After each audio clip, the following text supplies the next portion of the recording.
சூழலில் புதிதாக அரசியல் கட்சியை தொடங்கியிருக்கும் விஜய் டிபி சத்திரத்தில் வெள்ளத்தால் பாதிக்கப்பட்ட மக்களை தனது கட்சி அலுவலகத்திற்கு அழைத்து உதவிகளை வழங்கியிருக்கிறார்.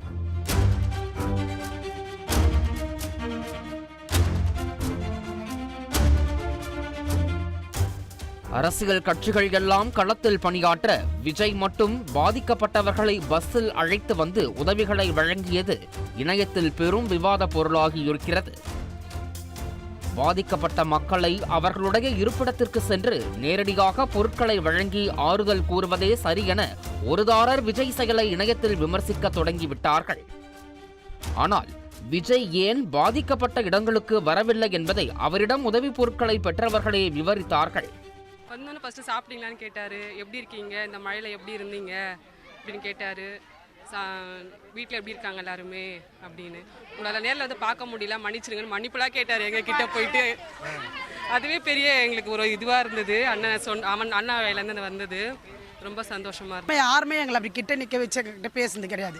ஆனால் அவர் எங்களை பக்கத்தில் உட்கார வச்சு பேசினார். உங்கள் வீட்டாண்ட தான் வரதா இருந்தோம், நாங்கள் என்னால் வர முடியலம்மா, நீங்கள் அதுக்கு கோச்சிக்காதீங்க, அதனால தான் நான் உங்களை இங்கே வர வச்சு நான் பார்த்தேன் அப்படின்னாரு. அவரே தான் எல்லாருக்கும் கொடுத்தாரு, ஒருத்தர் கூட அவருக்கு கொடுக்காம போல. நாங்களே கேட்டோம், இந்தமாரி கொடுக்காம போயிட்டு வரா கேட்டதுக்கு இல்லை, அவர் எல்லாருக்கும் இருந்து கொடுத்துட்டு போவாருன்னு சொன்னாங்க. அதுதான் அவர் கையால் வாங்கினது எங்களுக்கு ரொம்ப சந்தோஷமா இருக்குது. உங்க இடத்திற்கே வந்து உதவி பொருட்கள் கொடுக்க முடியல என்று விஜய் மன்னிப்பு கேட்டதாக குறிப்பிட்டனர்.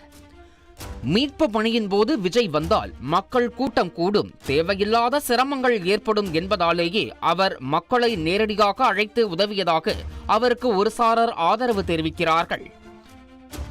மறுபுறம் எப்படியானாலும் வாக்கு கேட்டு மக்களை சந்தித்துதானே ஆக வேண்டும் என கேள்வி எழும்ப நெல்லை, தூத்துக்குடியில் விஜய் நேரில் சென்று உதவியதை யாரும் மறந்துவிட வேண்டாம் என அவரது ஆதரவாளர்கள் வாதிட்டு வருகிறார்கள். மழை வெள்ள விவகாரத்தில் ஆளுங்கட்சிக்கும் அரசியல் கட்சிக்கும் இடையேயான வார்த்தை போருக்கு மத்தியில் விஜய் நிவாரண பணியும் புது சர்ச்சையை ஏற்படுத்தியிருக்கிறது.